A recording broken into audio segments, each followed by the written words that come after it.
I'm your cult boyfriend. My name is Zach. I'm talking about She's All That today. 1999 classic teen film. So, I've been wanting to make a video about She's All That for a very long time. Probably watched it a few times over the last 2 years to try and come up with something that I can analyze. I feel like Rory Gilmore talking to Paris Geller about how some things just can't be analyzed. But okay, I found my angle, finally. One of the biggest reasons I wanted to cover it on my channel was because I wanted to pay tribute to it in a way. I watched this movie all the time when I was a kid. Rachel Lee Cook is one of the first crushes I've ever had, and we already know that your cult boyfriend, um, is known to lose his mind over Jodie Lynn O'Keefe, who is the best in this movie. Oh my God, she's great.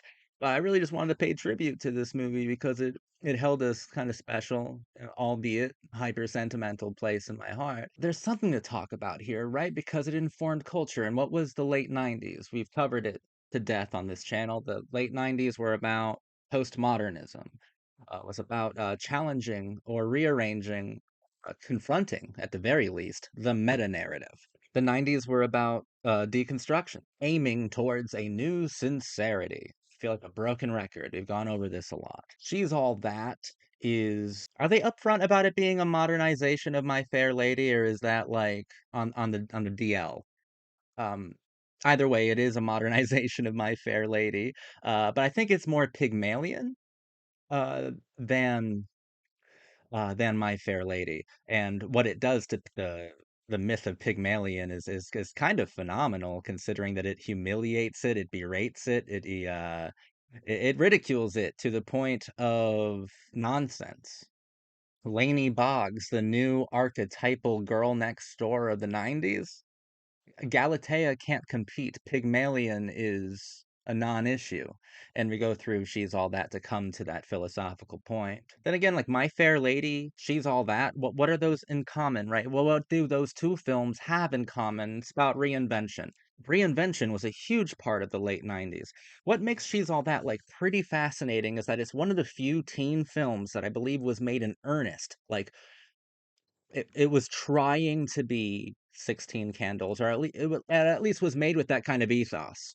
That kind of ethos. Um, this is from the school of John Hughes.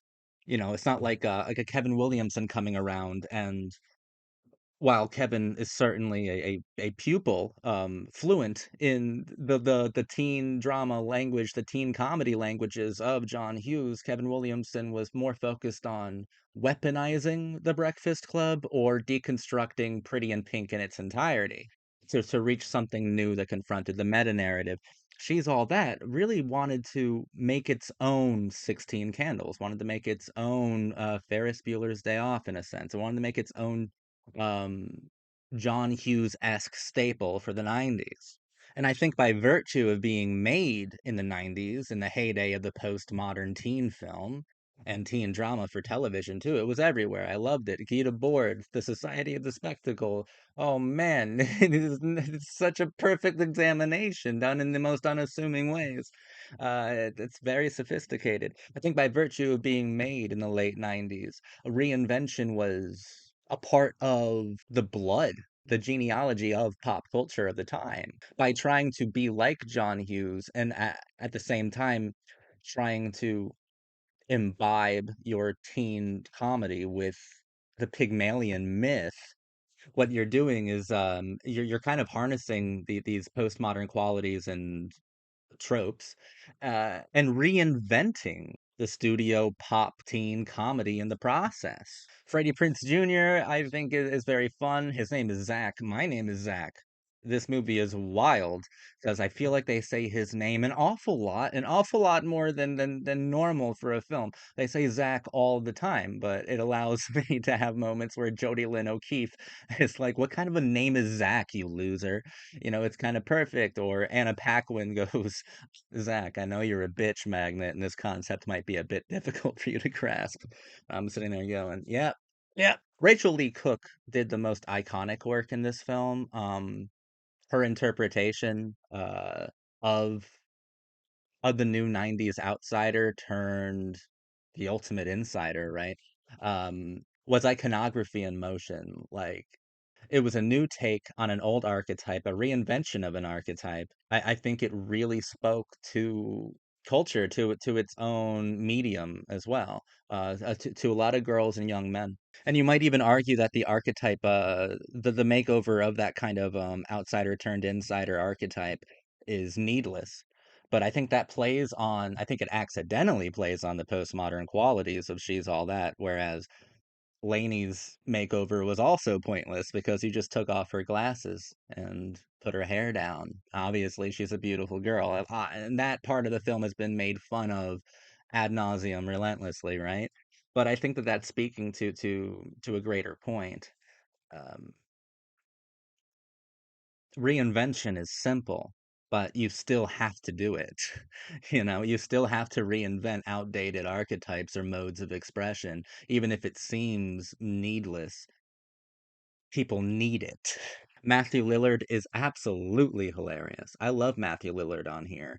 Some amazing postmodern exercises are done through his character because he is a narcissistic reality TV star. He's on the Real World, and at one point, well, first of all, the Real World is one of the most like relevant and significantly postmodern shows in the world. I think the Real World is extremely important, and MTV was an extremely necessary kind of vehicle for that. I think MTV was very important too in the 90s and early 2000s. But there's a dream sequence where Freddie Prinze Jr. dreams that he is in the real world talking to Matthew Lillard, and it's filmed like it is an episode of The Real World, you know, life imitating art, imitating life. So there is a bit of Williamson in here, which makes sense because Scream and Scream 2 changed the entire fucking world, and so did Dawson's Creek, and all of those things predate She's All That.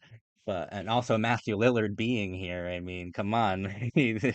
He's a Williamson alum at this point because of Scream. Jodie Lynn O'Keefe is also there, so is Rachel Lee Cook, and they're all scrutinizing Zach's Freddie Prinze Jr.'s behavior. And I think it's a wonderfully refreshing bit of postmodernism that you don't really see anymore, and you only really saw in the late 90s and extremely early 2000s. You saw it from like 96 to 2001 at the earliest and at the latest. Usher's even in this movie. Usher is really cool. I love seeing him pop up kind of like randomly and irreverently, you know, like in She's All That and The Faculty. Like he didn't need to be there, but the fact that he is just makes those films feel like emblematic of their time and their extremely specific place. I love Usher. Usher is great. He always looks like he's having a blast. I actually love Usher just in general. He's really cool.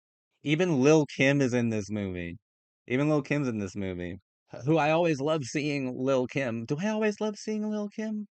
Like I don't like always see her, so this is kind of a weird statement to make, Zach. But I mean, I loved seeing her here, so maybe that statement is true. Funny story. Robert Iscove, the director of She's All That, um, had no idea who Lil Kim was. Like, she was just cast in the film by the studio. He had no idea who she was, and he's like, whoever this girl is, she's like the sweetest girl in the world. And then it was only after they filmed or something, or near the ending of production, that he listened to her hip hop music and was like, "Oh God, I'm so glad I did not know that was you." An extremely young Anna Paquin is here, but she's a very gifted actor. She's pretty good. She's pretty great. So is Eldon Henson. He's in this movie too. They have a little cool dynamic at the prom near the end. Of course, my queen of mean, Jodie Lynn O'Keefe, is here, who I have gone on and on about on the channel because she was extraordinary in Halloween H2O. I think Jodie Lynn O'Keefe is so sexy and awesome and ridiculously mean. Like my kink is being told that I'm Vapor by Jodie Lynn O'Keefe. She seemed to kind of revel in this role. She really excelled in this terribly mean role as Taylor, um, the challenged reigning queen of the school. Um, Another wonderful archetype that they brought over from the John Hughes era to humiliate, ridicule, and delegitimize for the sake of Laney Boggs. Laney Boggs, I mean, there is quite a lot that she has in common with Molly Ringwald in like Pretty in Pink or 16 Candles. It's just a slight makeover of that character, but that difference was entirely necessary. Yeah, sure. It's just taking someone's glasses off or just making a tiny modification, even superficially, can add a whole new dimension to the archetype. And that's what I believe they did with Rachel Lee Cook. I think the film is most interesting when we deal with Rachel Lee Cook's performance and with Lady Laney Boggs as a new icon of teen language, of teen cinematic language. I thought Rachel Lee Cook did absolutely extraordinary in this film, and I thought that it was at its most inspired when we were kind of focusing on bringing an archetype from the 80s and making sure it doesn't die in the transitional period, because the Molly Ringwald archetype is entirely needed and important. People need that. And the transitional period to the postmodern 90s, we lost a lot of archetypes along the way. I've made videos about how the Romeo archetype was thrown away publicly.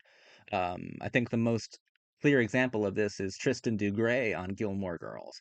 The Romeo archetype is unnecessary in the postmodern 90s, but people like the Molly Ringwald, John Hughes archetype, the outsider turned insider, or the outsider who reforms, reshapes the status quo, a postmodern brat in a way. That's how they become postmodern brats, is that you make sure these archetypes don't die. You just give them a slight makeover, and that's all that's necessary. She's All That is also known infamously for having M. Night Shyamalan as a ghostwriter. Now that I think is a bit of an exaggeration. He did write a treatment of the script. He did write a draft of it for sure, but it was he rewrote something that had already been written, and then it was rewritten after he wrote something.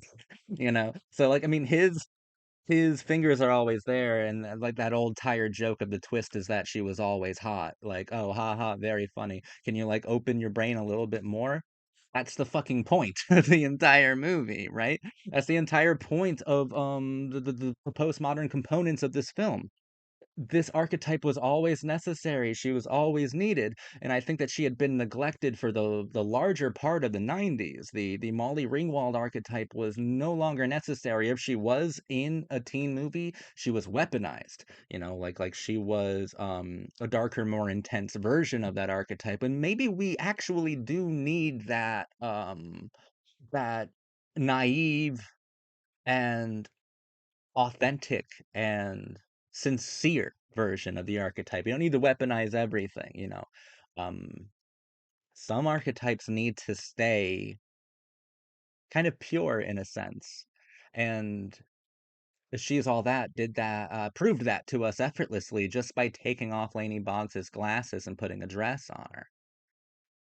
Yeah, sure, the twist is she was hot all along, but that's the point of the archetype. We forgot how great the archetype of Molly Ringwald was until Laney Boggs became the representative for the 90s and early 2000s, for the next generation of teen drama. So I think it's really cool. Compositionally, it feels like a studio movie, which is fine, which is totally fine. Um, Studios can have artful decisions too. Robert Iscove, I think, did fine. He did good. Oh, there's so many cameos in this movie. Everybody who was anybody was in this movie. I can't list all the people in this movie. I already said Freddie Prinze Jr., Rachel Lee Cook, Matthew Lillard, Joni Lynn O'Keefe, Usher Raymond, Lil Kim, Anna Paquin, Eldon Henson, Sarah Michelle Gellar's in it without even speaking, right? Like she's just there. Karen Culkin, Clea Duvall. Clea Duvall is like the harshest fucking bully ever. That's something that has changed.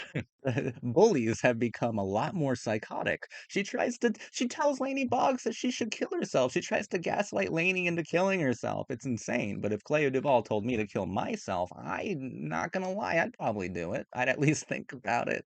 Clea Duvall's great. Technically another Williamson alum, although this probably came out before The Faculty, but Clea Duvall was extraordinary in The Faculty. Clea Duvall is just extraordinary in general. I love her to death. See, this film is full of so many people that if you just say their name, you'll get like lost on some weird nostalgic memory lane somewhere. Waxing poetic.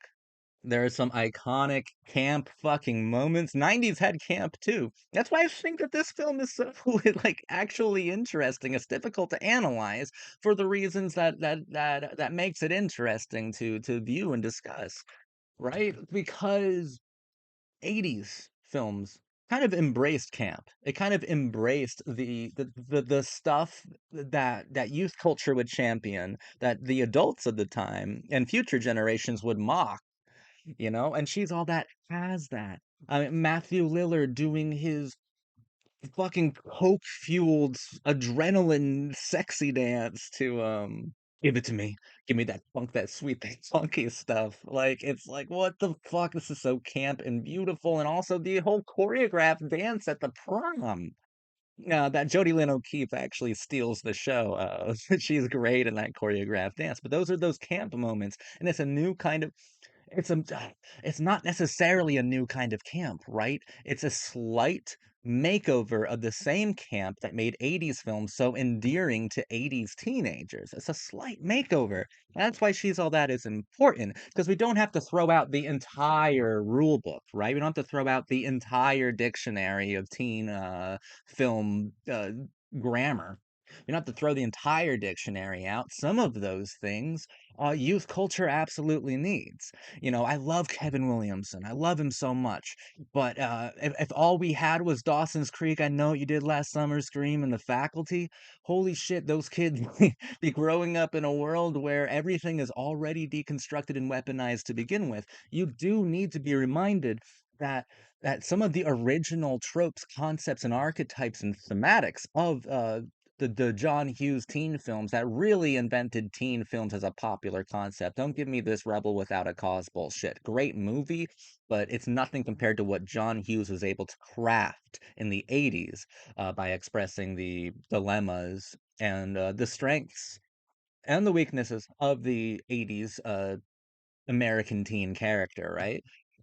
Some of those things are entirely necessary because teen film is so cool because a part of teen film will always be more postmodern than any other kind of genre because a coming of age tale is about deconstruction, as coming of age is hyper literally deconstruction of your own adolescence.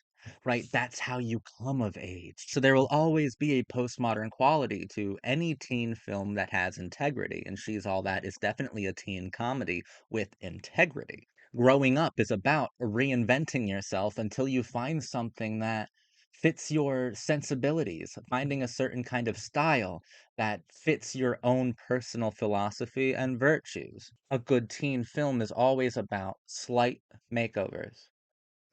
A good teen film is always about a glow up, a makeover, a reinvention. Some are huge and some are rather small, like the one we find in She's All That. I hope what I said was interesting to you. I've been your cult boyfriend in the comments. Um, I don't know. Do what you normally do. Tell me how handsome and smart I am, because that's what you normally say.